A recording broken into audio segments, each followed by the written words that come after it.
ISKCON নিষিদ্ধের দাবিতে সিরাজগঞ্জ শাহজাদপুরে বিক্ষোভ মিছিল। সিরাজগঞ্জ শাহজাদপুর প্রতিনিধির পাঠানো তথ্য ও ভিডিও চিত্রে বিস্তারিত।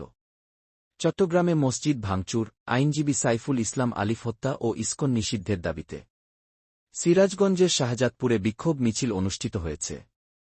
ইসকনকে নিষিদ্ধের দাবিতে বৃহস্পতিবার ২৮ নভেম্বর সন্ধ্যায় শাহজাদপুর শিক্ষার্থীদের উদ্যোগে এই বিক্ষোভ মিছিল বের হয়। মিছিলটি শাহজাদপুর সরকারি মডেল পাইলট উচ্চ বিদ্যালয়ের সামনে থেকে বের হয়ে পৌর শহরের প্রধান সড়ক প্রদক্ষিণ করে বিএনপি অফিসের সামনে এসে শেষ হয়।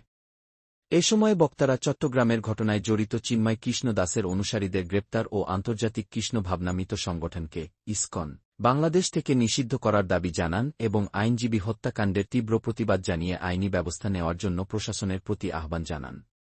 বিক্ষোভ মিছিলে হাজার হাজার শিক্ষার্থী অংশগ্রহণ করে। আবরার হুসাইন, তেপান্তরের খবর ডেস্ক।